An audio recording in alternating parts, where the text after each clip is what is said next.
So hello and welcome to the first ever W.Media DC Talk podcast, where every few weeks we'll be bringing together senior experts and industry leaders to chat and get insights into the varying aspects of the cloud and data center markets.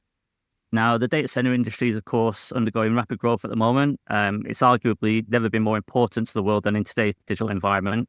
Generative AI is the buzzword on everyone's lips. And though that trend is global, the Asia-Pacific region particularly has a lot of interesting developments. So with this in mind, for our very first episode, we're planning on looking at the evolving landscape of the Southeast Asian data center market, hoping to unravel, with the help of some esteemed guests, of course, what the next 3 months might have in store. So my name is Karl Loomes. I'm the editor-in-chief here at W.Media, and I'm going to be moderating the panel today. And I think without further ado, then I can just ask everyone to introduce themselves and maybe give you a little bit of their background. So Verghese, if you would perhaps start us off. Yeah, thanks, Karl. It's Verghese Jacob. I'm the Senior Vice President of Technology for GDS. Prior to joining GDS, I was based in Australia, heavily involved in the development of data centers and hyperscale in particular there, and I've certainly consulted right through Southeast Asia. Okay, great, thank you. Miguel, perhaps you want to tell us a little bit about yourself, please? Thank you, Karl. Good day, everyone. My name is Miguel Gonzalez. I am the head of product management for VITRO Data Center. VITRO Data Center is actually a subsidiary of PLDT, which is the biggest telco here in the Philippines. And I've been in the data center business for quite some time, going into 20 years. And I went through various aspects of the data center, from sales, product management, and strategic business development. Okay, perfect. Thank you. Then James, maybe you want to just tell us a little bit about yourself, please? So hello, everybody. My name is James Rick. I'm the head of data centers and industrial for Jones Lang LaSalle, JLL, in Malaysia and Indonesia. I started in the data center industry back in 2007 in the Global Switch facility in Singapore. So coming back to Malaysia, in a way, is a bit like coming home. I've been involved in data center build projects, from small extensions, white space refurbishments, through to hyperscale builds across EMEA, and looking after a global community of practice that spanned around the globe for my previous employer. But happy to be here and to share with other colleagues today. That's great. Thank you very much. And then last, but by no means least, W.Media's very own Sam. Hello, everyone. I'm happy to be here. My name's Sam Narby with W.Media, and I oversee the Singapore, Thailand, and Indonesia markets for W.Media. You might be able to tell by my accent that I'm an American citizen, but I've been living in Singapore for the last 3 years now. And I work with data center operators. I work with end users, vendors, and service providers, as well as local and global associations to just help facilitate commerce, basically, for the data center industry. So W.Media is proud to work with so many different companies that are making such a big difference in the digital infrastructure ecosystem. I like to say that I get to throw a party and everybody's invited. So I'm happy to be here, a part of this activity today where we're bringing together so many, great minds. I don't feel up to snuff on this panel, but I do know I have a broad understanding of the industry, and I'm happy to share what I do know, but I'm also really happy to learn so much and defer to the expert panelists here today. So thank you. Thanks, Sam. Yeah, thank you all for those intros. Obviously, we're really grateful for everyone to join us today, and we can't wait to hear what you guys have to say. So maybe let's get started with quite a broad question. What do you think the current trends are influencing the growth of data centers in Southeast Asia? Miguel, maybe you want to kick it off? Sure, Karl. Well, there are multiple factors that we see influencing the data center trends, but I would like to group them into maybe 3 categories or pillars, depending on how you would look at it. First would be the consumer, of course.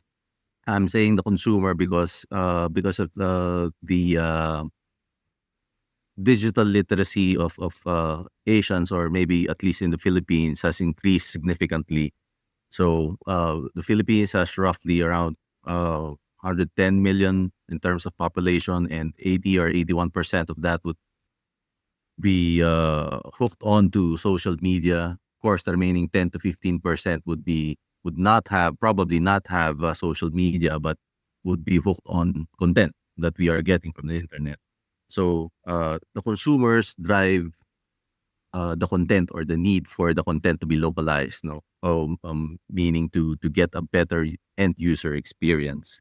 And I guess that kind of dovetails into the second pillar, which is the enterprise and the hyperscale pillar. So, of course, given the digital literacy and the digital transformation of enterprises here in the Philippines and Asia, for that matter, a lot has started to use the cloud or migrate to the cloud or even hybrid setups. And with respect to the content and the demand for content and digital content, that would be towards the hyperscalers, or that would benefit the hyperscalers. So they would need, of course, to put their POPs or maybe their AZs or LZs within the region to get the best user experience, of course. And I think the last pillar would be the public sector or the local government, because, of course, data privacy, cybersecurity, and data residency is quite important nowadays. So that would also require cloud service providers to have their infra in country or in the region, just to ensure that the data is kept within each respective country. Okay. Geez, what do you think? Is that the same kind of thing you're seeing? I liked what Miguel had to say, actually. I think a slightly different view, because, a lot of people don't recognise that each part of Southeast Asia and Asia in particular, that they're all very different countries with different cultures and with different needs. And they're also, at different stages of their development. And the three things that I've noticed in being here for the last 3 months is that data sovereignty is certainly driving some of that growth. The fact that the countries are now saying we want the data to reside on our land. That's driving a certain development proportion of data centers. The other one is, we've had this pent-up demand in and around Singapore that hasn't been easy to unlock with the moratorium and things like that. And I think during that moratorium period, there's been a lot of work done to liberate land and power, in adjoining land areas like Johor Bahru and also Indonesia, Batam as examples. And what GDS did is, we took that opportunity several years ago to be a first entry into those markets. And as a result, you can now see, we went in first, and if you now go to Johor Bahru, you can actually see nearly everyone else has followed in us giving, the confidence around building large-scale data centers in Malaysia that really seeded that whole development in Johor Bahru. We're doing the same in Batam, and I expect to see the same there. Then the third category is, there are some very interesting economies which are, like Japan and Korea, where they have their own drivers for hyperscale and data center development. A lot of people don't know this, but, the Koreans have bought an enormous number of GPUs for their own data center AI requirements. And as a result, they'll leapfrog over some of the other economies in terms of their use of AI, etc. And then Japan has got also pent-up demand. It's got, land and power challenges, but it seems to also be opening that up. So again, it's given us the opportunity to go into those markets. So I do think that there's been a bit of a lull for a while, and during that period, everyone sort of worked through where they want to deploy, how they want to deploy, and I generally think that the governments in those countries have been supportive to allow data center and digital economy to participate. Okay. I mean, yeah, it's never a one size fits all, of course, is it? It's easy to kind of rope a lot of countries into the regional banner, but that's never usually the case. James, what are your perspectives on it? And another Brit working in APAC, maybe you've seen that as well. I think that's it's a very interesting question. The two previous speakers have made some very good points. However, everybody watching or listening to this podcast today is doing it via a data center somewhere. Yeah, whether it's on YouTube, the W.Media site, LinkedIn, it's all running through a data center. Everything we do runs through a data center. I've often asked in presentations, how many people today have not used a data center? And when I get a show of hands, I think you're all liars. You don't understand it. Everything you do runs through a data center. So consumers, businesses are creating a vast amount of data. Just as a statistic, in the next 5 years, consumers and businesses will generate twice as much data as all the data created in the preceding 10 years. So it's a real large growth. And that storage capacity that ends up in data centers will increase. So the data center facility itself doesn't take any energy, but the IT within it is what consumes the energy. So that's one of the drivers, is everybody is creating data. The other drivers are the ubiquitous AI, that everything seems to have AI tagged onto it. Last year, sustainability was tacked onto everything. But AI is a vast compute system that is requiring facilities to be built to able to handle AI. All of that is creating the need for data centers. And if we look in Southeast Asia, many people have 2, if not 3 mobile phones, cell phones, hand phones, call them what you like. And all of them are connected. The digital economies in a lot of these Southeast Asian countries is enormous. But all of it needs to be serviced out of somewhere. We've mentioned very eloquently, the privacy bits, the onshoring of customer data, something back Indonesia has had a policy on for many years. All of that is creating and driving that demand, and that demand is showing no signs of decreasing, but will only continue to grow because of the use that the data has for all of our lives. Yeah, I mean, I think you're right. You touched on a topic there where data centers are so critical to the infrastructure of the world. We all use it every day, and the average person on the street may never have even heard of one or know what it is. Sam, what do you think? That's why I often say, that I build the home where the internet lives. Because people then just get to understand a little bit more about what it is that we do with the data center. It's where this nebulous thing, the internet, actually lives. Yeah, it's easy to take for granted when you've worked in the industry so long that most people might not have a clue really what we do. Yeah, Sam, what do you think? I agree with everything that's been said so far, that demand, is going to be coming from businesses as well as individuals. When you look at Indonesia, for example, just from 2022 to 2023, So I think it sounds there was clear. an increase in just internet adoption by 10 million people. I'll say that again. So when you look at Indonesia from 2022 to 2023, there was increase in internet adoption by 10 million users, which was a 5% increase. So you're seeing just internet adoption on a large scale in a country like Indonesia. Indonesia has an internet adoption rate of 77% currently. So that still means there's potential for 23% more rate of internet adoption in Indonesia. And I know in Indonesia specifically, there's also the local e-commerce is being widely adopted as well and used to support the local economy. So this is increasing more demand for data centers. Finally, as mentioned, we have technologies like AI, IoT, smart buildings.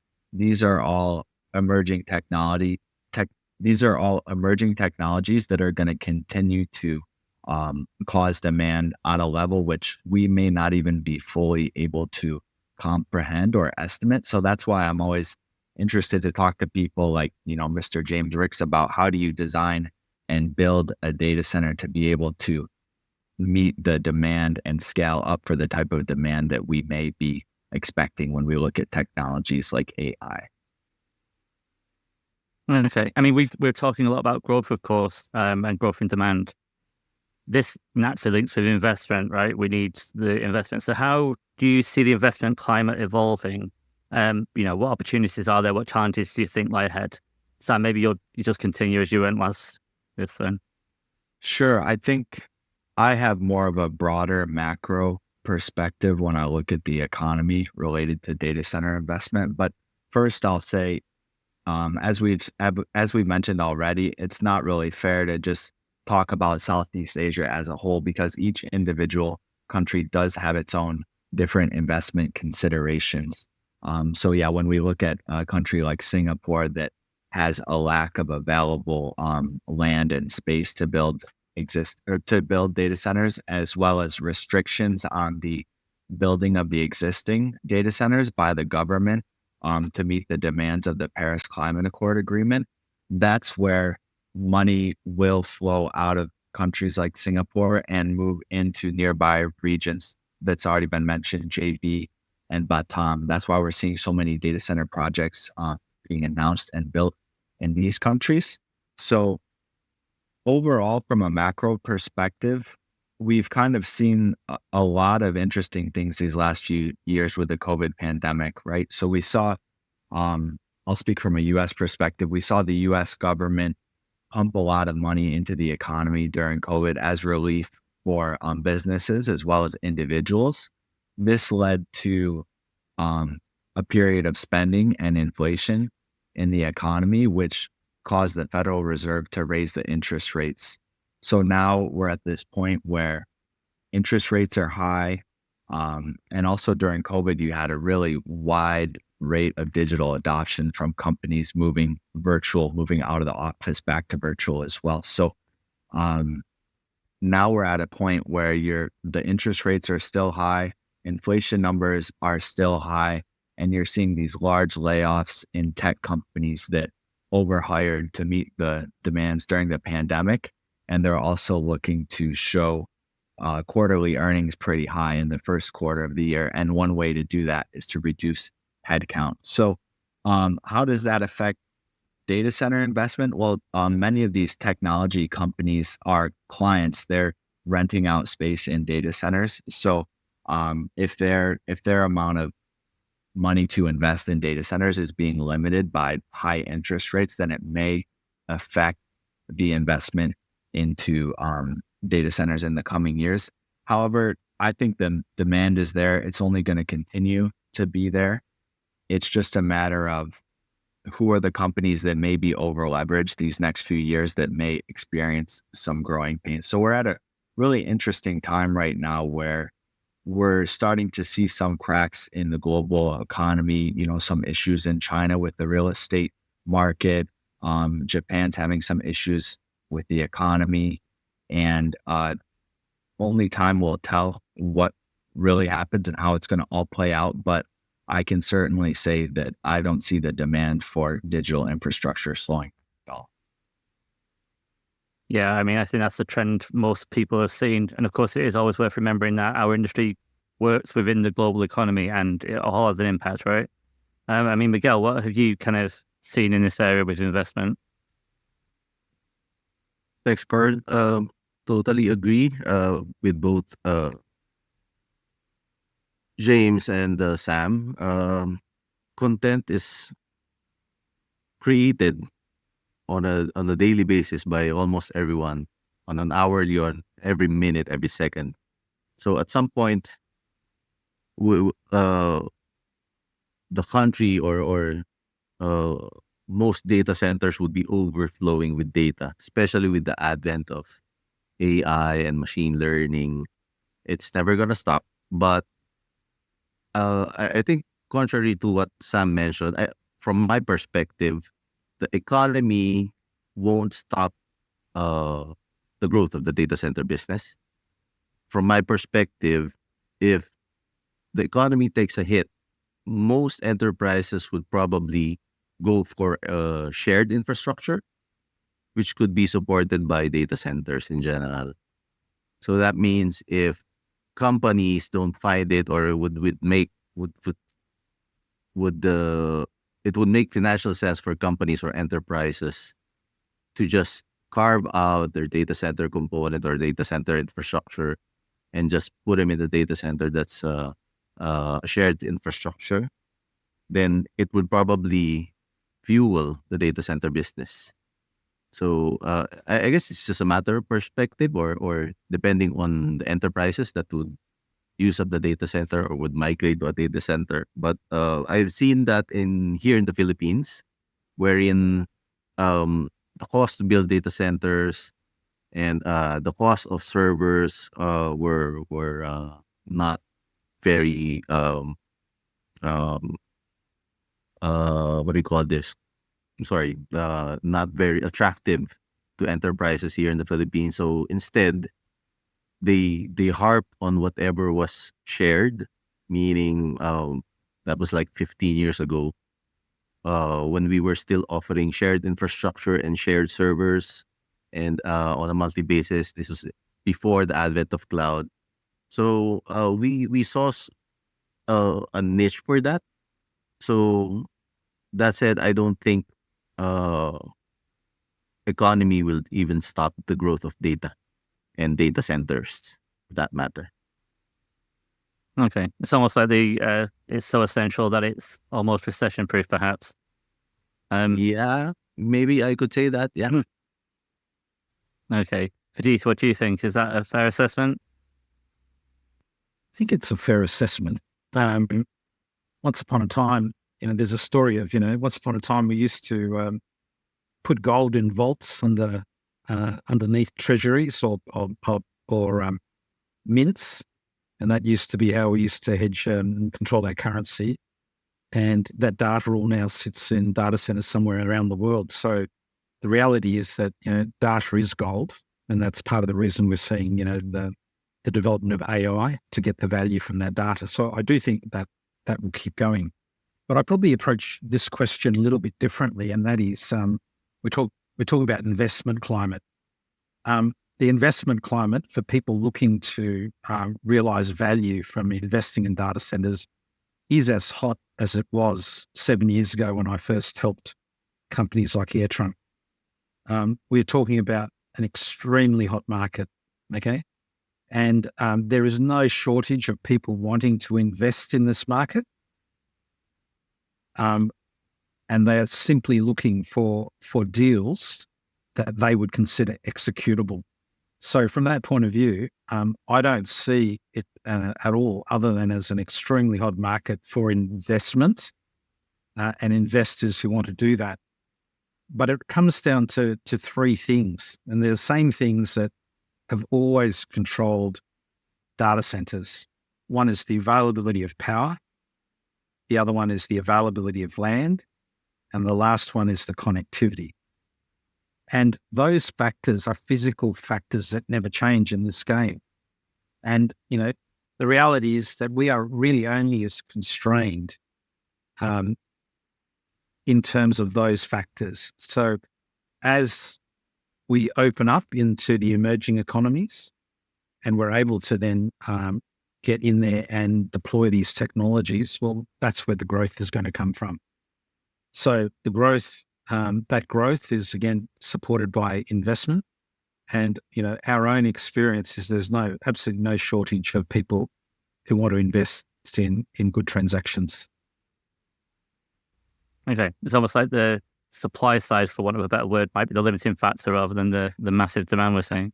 Absolutely, and I also want to just make comment about a couple of other things. One is AI is the biggest hype term I've come across for a while, because I do work and interact directly with chip suppliers, and we've really got a 2 to 3 year window before we do get that potential exponential demand.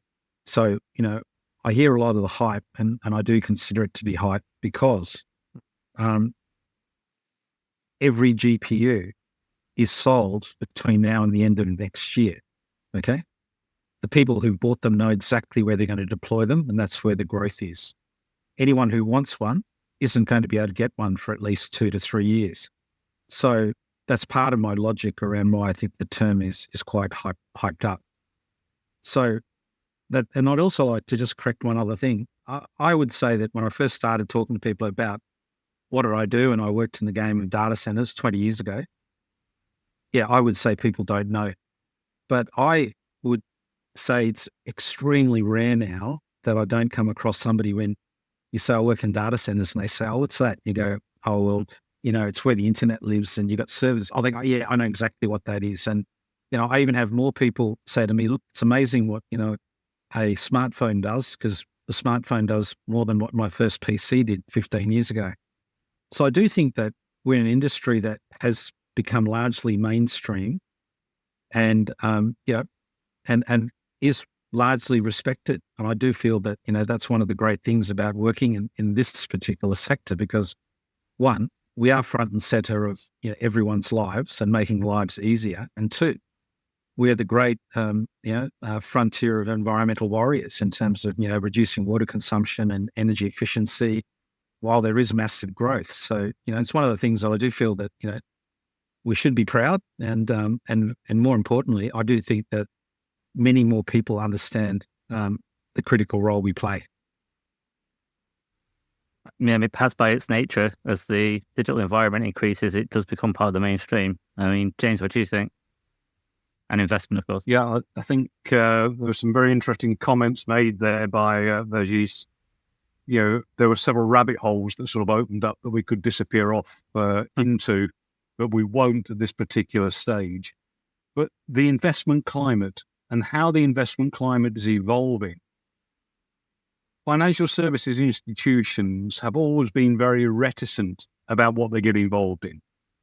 They've never been front runners in anything. Just a few years ago, I was remediating Windows XP devices and Windows 2003 servers that financial services institutions were still running, even though they were all out of support. What I am seeing is a lot of investors, in the banks in particular, view data centers as a passing fad, whereas other investment organizations are very keen on what they see. People like BlackRock, Blackstone, etc., are pumping billions of dollars into this industry. It gives opportunities, but the challenges as well are for aging legacy facilities. How do they keep up with the new build stuff? We talk about the new build activities because it's really great and interesting. We can do lots of different things. But if you're with a legacy facility, how do you keep up with that pace? And the challenge around replacing infrastructure to be able to satisfy the needs of compute-intensive equipment is really, really important. I've often viewed all of this as a bit like an expressway. The internet is very much the expressway, and what runs on that expressway, be it a lorry, a prime mover, a car or a supercar, are very much like your data centers.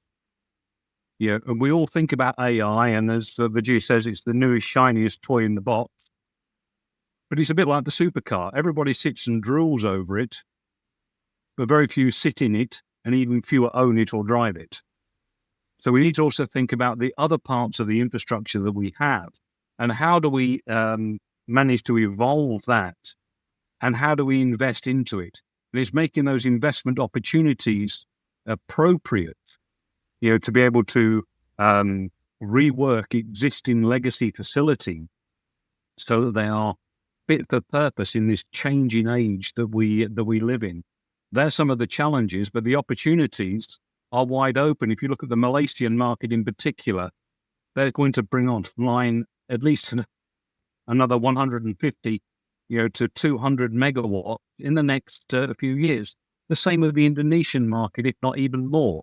So the opportunities are certainly there, but the challenges are there as well. And one of the other challenges is renewable power. How much renewable power, lower carbon power can we get into these facilities in Southeast Asia, where the grids are particularly carbon heavy? with coal-fired power generation, etc., is not helping to improve the whole global issue regarding net zero and the reduction of carbon. So they are other challenges that we need to think about in association with all of this. Okay, I mean, you very neatly touched on sustainability there, the other hot button topic, and I know, Verghese, you mentioned that. Let's perhaps go to that as our next question. Environmental issues are of global concern. They're becoming ever more important across different industries. Verghese, perhaps we'll start with you. How do you think data centers in Southeast Asia are embracing sustainable practices? So GDS, we actually did the first major deal in Malaysia around renewable power. I noticed some media earlier this week about who's claiming that, but GDS certainly did the first major renewables deal in that market. It's definitely there. It's available, and even though you're talking about economies that may be still using coal, for example, the reality is that again there is no shortage of the opportunity to use renewables like solar, like wind, etc.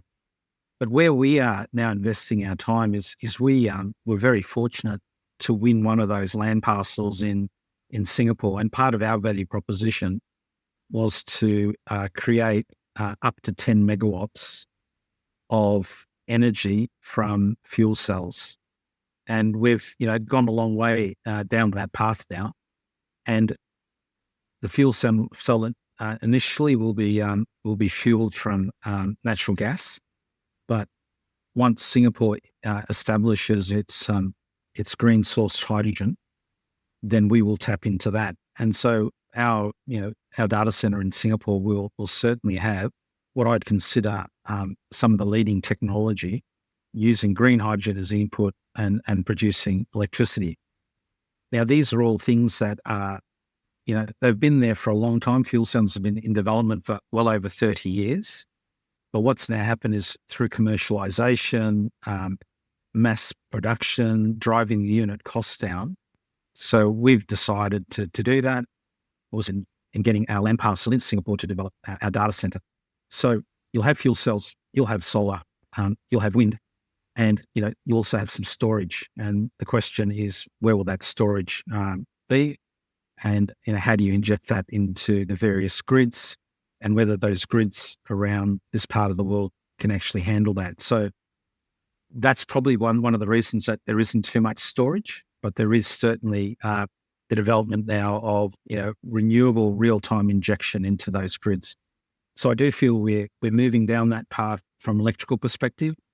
The other perspective that GDS is involved in working with governments in the area or in this region is around air conditioning solutions suitable for our environment. So when people talk about low PUEs, below 1.2, they're generally talking about environments where you're getting a lot of cooling contribution from the environment. Now, we're challenged with trying to get below 1.3 in tropical environments. That's pretty hard, especially if you want to not use water. And they're the things we're now working on. So it's not just the electrical piece, but it's also the consumption piece around cooling. Then the final element of that is, yes, if we do go down the path of large-scale immersion cooling, there will definitely be an environmental improvement in the reduction in the use of energy, cooling, smaller footprints of construction with larger capacity outputs. So there is going to be a bit of a natural, progression over the next 3, 5, 7 years where we are going to get that optimization through technologies now being commercially available, changes in the types of technologies we might use. And then finally, but the one that's probably the most common now is renewable assets being installed in various economies around this region. Okay, great. James, what do you think? How do you think data centers have been embracing sustainability practices? I think there are some challenges there in embracing sustainability. And I liked what Verghese was talking about with fuel cells. I've been involved with the design of facilities at 200 megawatts that are off-grid by the use of fuel cells. It's important that we only view gas as a stepping stone to something that is more renewable. But what we need to think about is, what are we getting from the utility grid? Just looking at some data, at 5 o'clock today, the Malaysian grid was producing 16 gigawatts in fossil fuel compared to 1.5 gigawatts in renewable. So there's a challenge to go, and that's publicly available data. It's not something I've just got as a secret bit of research. So we need to make sure that we are increasing the availability of true renewable power, and not looking at virtual power purchase agreements, which are greenwash. But that's actually being injected into the grid that we are connecting our data centers to.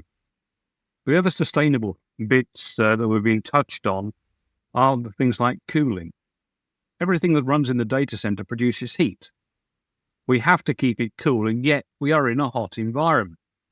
Well, except for you and me, Karl, that are sat in the UK at the moment. Unfortunately. Yeah, so it's a hot environment. What do we do with the heat? There's no such thing as a district heating system in Southeast Asia. So we need to be more creative about what do we do with heat. Well, heat and the dry heat produced by data centers could be used for a variety of other things. Perhaps the drying of biomass before it's converted to energy. People, listening to this probably like to drink coffee. Coffee beans have to be dried, and they have to be dried with a dry heat. So we've got lots of heat in data centers. Why aren't we drying coffee and having data center coffee? Data centers instead are run on coffee, and certainly everybody on this call probably runs on coffee at some stage in the day. But if we're a little bit more creative and think outside the box, sustainable practices can be brought in, even down to the way that we orient the buildings and where we put service corridors on the outside of the buildings to reduce solar gain. So again, that is reducing the amount of heat we have to deal with. There are some great technologies around cooling that will reduce the amount of heat produced or give a greater quality of heat to be recycled. But we need to come up in Asia Pacific with some really smart ways to reuse that heat in a sustainable manner.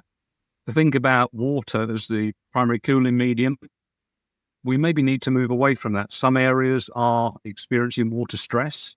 In other words, there is more demand than there is supply.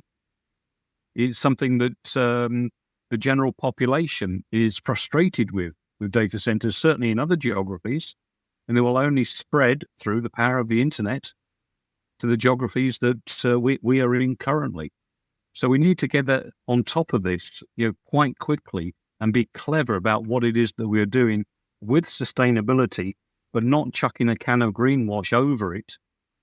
So that's solved the process, because it has not. It's only kicked the can further down the road and leaving it for another generation to pick up. So we need to think about this much more strategically as to how we do this. We don't think issues through very well as the species. 70 years ago, we said smoking was cool. You'd be more of a man if you smoked X, brand X or Y. And yet, look at the problems that smoking has caused. Have we adopted the same idea of circularity in thinking? We've got this brand new idea, but what happens with it further down the road? We need to think an idea through properly with a full circular mindset to be able to make sure that whatever we do is going to be truly sustainable. If not, it's a sticking plaster. At worst, it's greenwash. Yeah, not just greenwashing. Sam, what's your perspective on this? I think for me, as kind of an outsider, I have more questions than answers, but I want to talk specifically about the tropical data center operating standards that IMDA released this last year about data centers in Singapore. They recommended they could actually, in fact, operate at a higher temperature that would save costs in cooling. But there's some issues with this. The first is that who's going to take the risk to adopt this in their data center? Will it void the contracts with the hardware? Right. Those are two considerations. Maybe our panelists can help me to answer those questions. Maybe there are answers. I just don't know them. The third is it going to come from client demand? Clients demanding the data center operators implement more of this sustainable technology like liquid immersion cooling. Well, if they do that, it's going to increase costs. These operators, are they expected to eat the cost themselves, or are their clients going to be happy paying a premium cost, knowing that the data center is being run more efficiently and sustainably? So I don't really know if this implementation of sustainability practices, is it going to come from the operators? Is it going to come from government regulation? Is it going to come from client demand, or a combination of all three? Or is it simply going to come from technology innovation? As previously mentioned, where maybe we get to a point where we are lowering the cost of implementing liquid immersion cooling technology, and it does make sense from both a sustainability and a commercial perspective to technology. So yeah, if anyone wants to comment on what I just said, I'd be happy to learn more. Maybe Miguel, I know you've not had a chance to speak on this topic yet. What do you say? Yes, maybe I want to respond to that, but I'm not sure if I will be able to answer your question. But yes, I think some of the sustainability initiatives are driven by the client, because from an enterprise perspective, it would be a lot cheaper, and I'm going into the cost as well. It would be a lot cheaper for me to just put my servers or my IT infrastructure in a data center that's already doing sustainability or has sustainability goals, right? So I instantly benefit from that, but just by simply co-locating. So that way, the enterprises are able to save, but we are passing on, or the enterprises are passing on the cost or the burden to the data center operator to become sustainable, right? So from my perspective, sustainability is something that's a very, very expensive initiative. While I agree with the Verghese that renewable sources are practically unlimited. Okay, we have lots of sources, but the challenge is to store it, where to store it, and the cost to store it. I mean, it's not just actually the cost to store, but what does entail to come up with the storage for that power? Will it be just about money, or will it also take a hit on the environment? Because if you create more batteries, of course, the byproduct of that would go back to the environment, which would probably, I don't know, entail higher or bigger carbon footprints, right? So, in addition to that, I think it's not just driven by sustainability. It's not just driven by enterprises or the clients that go into the data center, but it's also it also should be augmented or at least mandated by the local government. Because if there are no government mandates, or there are no regulating bodies when it comes to consuming power and using up sustainable energy, then I don't think it's going to work. So if the enterprises and the government work together, and together with the data center operators, if there would be certain incentives for data center operators and enterprises to use renewable energy and to have sustainability goals, then I think that would be realistic. But until we get to that point where everybody works together and understands how sustainability impacts us, then we have yet to see how this will all come into play. Okay, thank you. I can see time is starting to run away with us a little bit, so perhaps I'll finish off with one more question. What cutting-edge technologies do you think are currently gaining prominence in Southeast Asia and the data center market? James, not sure if you've got an opinion here. People listening to this will always know I have an opinion on absolutely everything.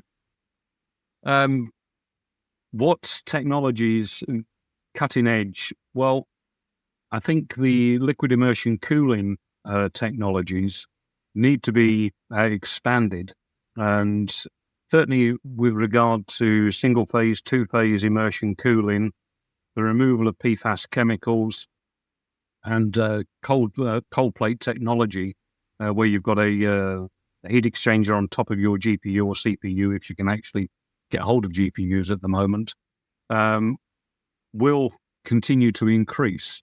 But what we need to look at is, are we increasing this cooling at the expense of floor real estate?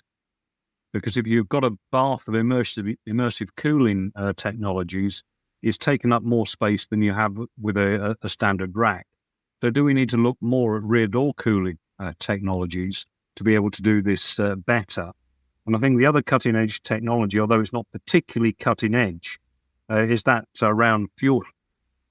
Is around fuel cells and how these can actually be of a benefit to the powering of data centers. But the biggest thing about all of this, and we've mentioned PUE, power usage effectiveness, is attacking the one in the PUE equation. That's the IT power. Infrastructure we're somewhat stuck with and is not only going to improve slightly over the course of the next few years. The one in the PUE equation is what we need to attack to reduce the amount of power that IT is actually taking. And there are moves underway to reduce the amount of power that AI takes in doing all its computations. So we need to be able to reduce that to actually produce some good effects moving forward. And I think in Southeast Asia, with a tropical data center testbed, we are seeing some really interesting stuff coming out of there in respects of what technology are really going to be of use in a tropical environment. Okay, thank you. I mean, Miguel, how about you? What kind of cutting edge technologies do you think are gaining prominence?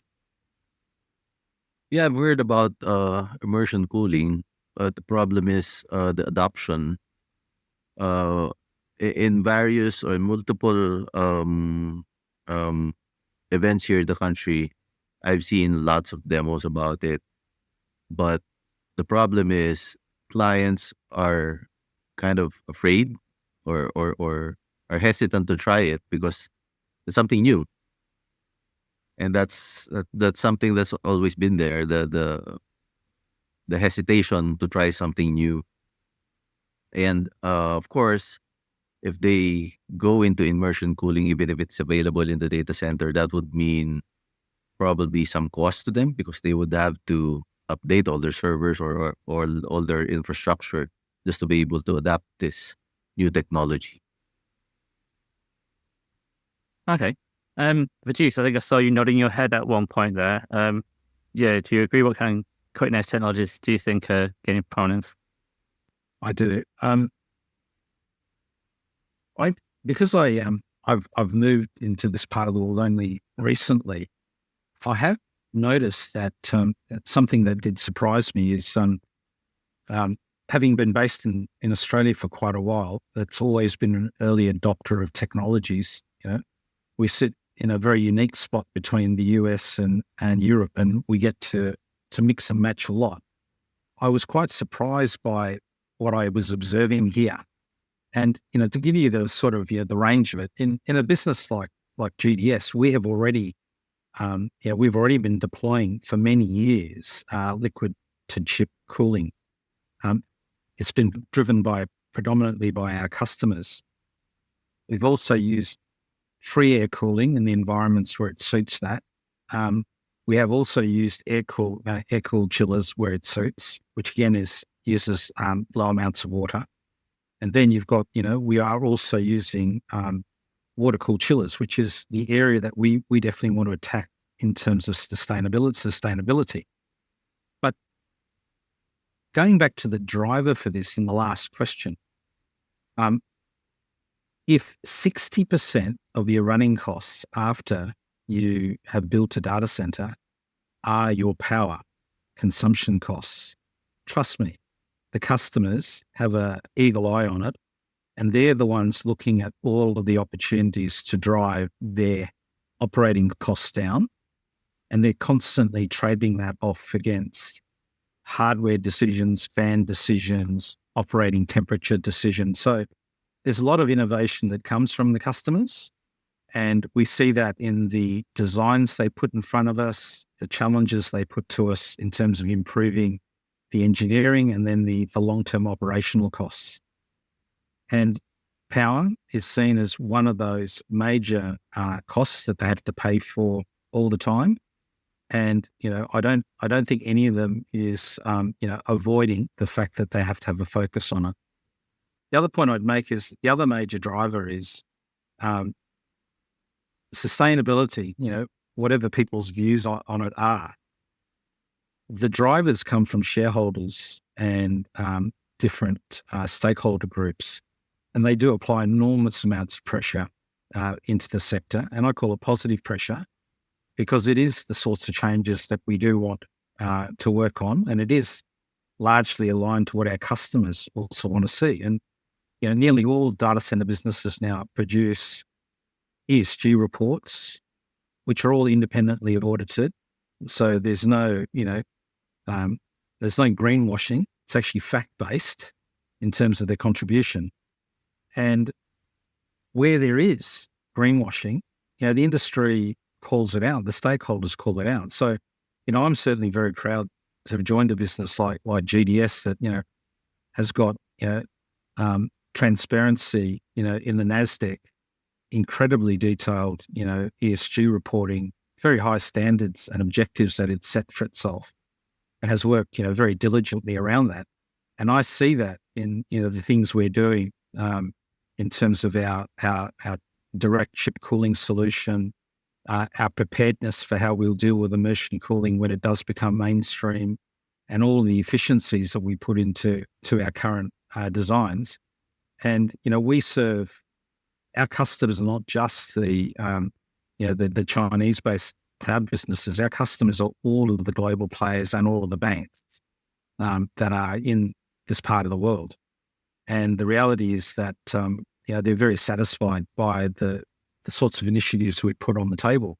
So, I am going to have a look at that test bed in Singapore in the next few weeks, get my head around that, what they're doing there. GDS is also involved in some of the green data center green building work that's being done in Malaysia.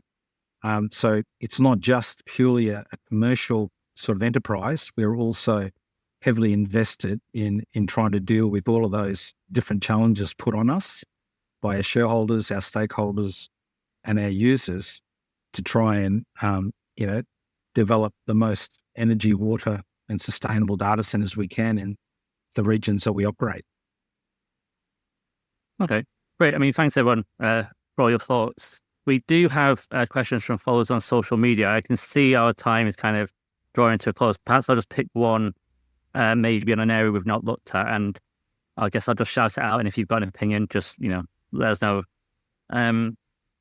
So Nora M, what are some of the initiatives surrounding skill building? I guess this is touching on the skills gap, which perhaps doesn't necessarily get as much prominence as it has. Does anyone have any thoughts? Yes, Karl. I do have one or two thoughts around this. It's important that we look at, what our skill base is and what we're doing around recruitment.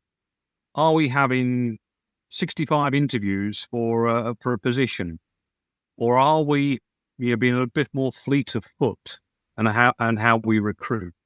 Where are we looking to draw people from? Are we insisting they have to have 15 years of data center experience? or are we looking at other industries like oil and gas, pharmaceuticals, or taking people that are being demobbed from the military that are used to working in critical environments? What are we also doing about training people with apprenticeships, taking on school leavers, young people, and bringing them through the industry, growing our own talent? I've seen some hyperscalers, actually asking to have tenders put out to bring in young talent to work with them. People then think, well, they'll suck all this young talent into their own industries. So what? It doesn't matter. We are bringing people into the industry. And if anybody listening to this, if your company is not doing anything to attract and to publicize this industry, you should be ashamed of yourselves. This is a fantastic industry and it needs publicizing.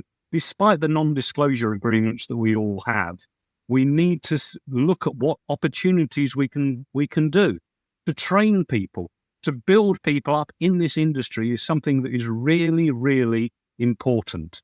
And it's something I've spoken about on previous occasions and have written about in my newsletter as well.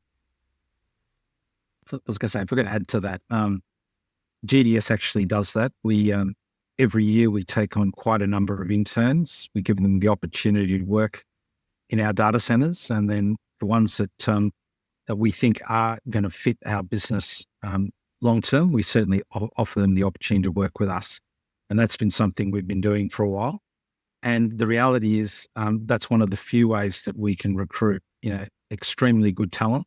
We've been able to access, instead of being able to access technician type level, we've been able to access engineering type level.